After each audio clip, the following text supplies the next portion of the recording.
안녕하세요. 상무원 공인중개사입니다. 2024년도 1월부터 시행되는 신생아 특례대출에 대하여 알아보겠습니다.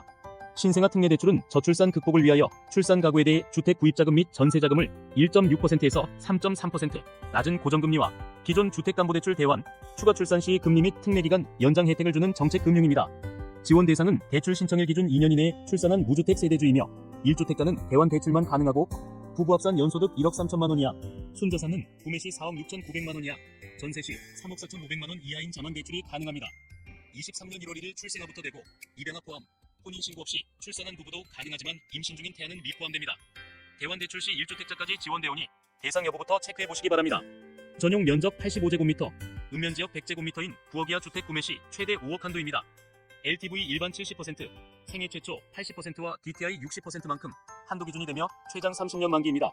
일반 LTV 70% 적용하면 7억 1,148만 이하의 주택 구입 시 최대 5억 한도가 되오니 참고하시기 바랍니다. 전세자금은 보증금 5억 이하, 수도권 외 지방은 4억 이하, 최대 3억 원 한도이며 보증금 80% 이내만 대출 가능합니다. 80% 이내 최대 한도 보증금은 3억 7,500만 원 이하 주택을 구하여야 하며 전세 계약 기간 종료 시 상환하고 5회 연장 가능하여 최장 12년까지 혜택을 받을 수 있습니다. 구매 시 특례금리는 1.6%에서 3.3%로 5년간 적용되며 종료 시 연소득 8,500만 원 이하인 경우에는 특례금리에서 0.55%를 가산하고 초과하는 경우에는 시중은행 금리의 최저 수준이 적용됩니다. 전세 시에는 1.1%에서 3%의 금리가 4년간 적용되며 종료 시 연소득 7,500만 원 이하인 경우에는 특례금리에서 0.4%를 가산하고 초과하는 경우에는 시중은행의 최저 수준이 적용됩니다. 추가 출산 시 한 명당 적용 연차가 연장되어 구매 시 최장 15년, 전세 시 최장 12년간 금리 혜택을 받을 수 있습니다. 추가 출산, 청약저축 가입 기간, 부동산 전자계약 활용 시 우대금리를 받을 수 있습니다. 기존 자녀 0.1%, 추가 출산 0.2%, 부동산 전자계약 0.1% 등 이러한 우대금리는 중복 적용이 가능합니다.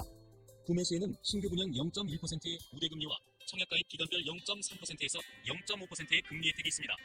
구입 시 최저금리는 1.2%이며 적용 기간은 5년입니다. 일반 LTV 70% 적용 시 7억 1,400만 원 이하 구입할 때 대상이 되며 자녀 한 명당 0.2% 인하와 5년 연장이 가능합니다.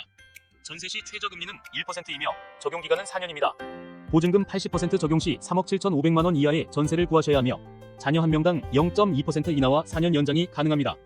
신생아 특례대출의 유의사항은 다음과 같습니다. 용도 제한으로 주택 구입이나 임차자금 용도로만 지원됩니다. 기존 주택대출 대환 시에는 금융거래 확인서 제출이 필요하며 확인 후 지원이 가능합니다. 중복대출 제한으로 동일한 출생아에 대해서는 부와 모중 1회만 대출이 가능하며 출생아의 주민등록번호를 통해 중복 여부를 체크합니다. 대출을 신청하는 미혼 부부의 경우 대출 신청인과 출생아의 가족관계 증명서를 교차 확인하고 실부모의 소득, 순자산, 무주택 여부를 체크합니다. 입양아를 대상으로 하는 경우 입양관계 증명서와 가족관계 증명서를 통해 입양 여부 및 가족관계를 확인하고 대출 실행 후에도 입양 상태를 지속적으로 점검합니다. 이러한 사항들을 준수하여 대출을 신청하시면 됩니다. 신생아 특례대출에 관한 자주 묻는 질문들을 살펴보겠습니다. 대출 신청은 어디서 하나요? 신규 대출은 국민은행을 포함한 5개 은행에서 대면 신청이 가능하며 기금이 등등 사이트에서는 비대면 신청이 가능합니다. 그러나 대환 대출은 현재는 비대면만 가능합니다. 주택가격 판단 기준은 무엇인가요?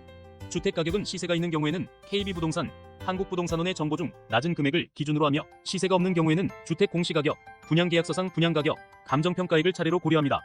어떤 주택 유형이 가능한가요? 구입 가능한 주택 유형은 아파트와 주택이며 전세자금은 주거용 오피스텔을 포함합니다. 5년 종료 후 요건 재심사는 있나요?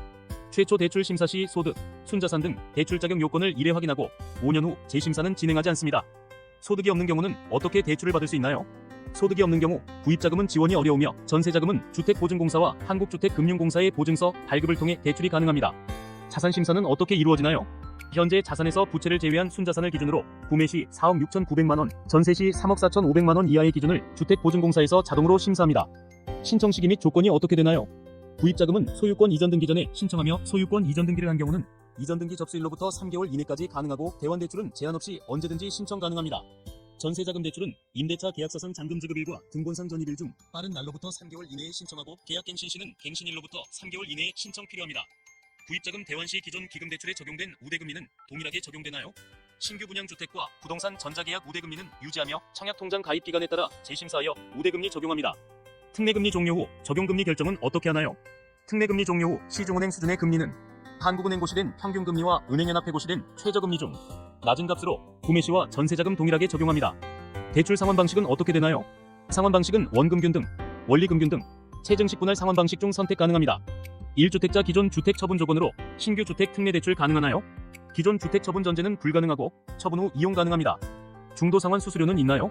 3년 초과 유지 시는 수수료 없고 3년 이내 상환 시 대출 실행일로부터 경과 일수별로 1.2% 한도 내에서 중도 상환 수수료 부과합니다. 신생아 특례 대출은 2024년 1월 29일 오전 9시부터 가능하오니 미리 체크하시길 권장해드립니다.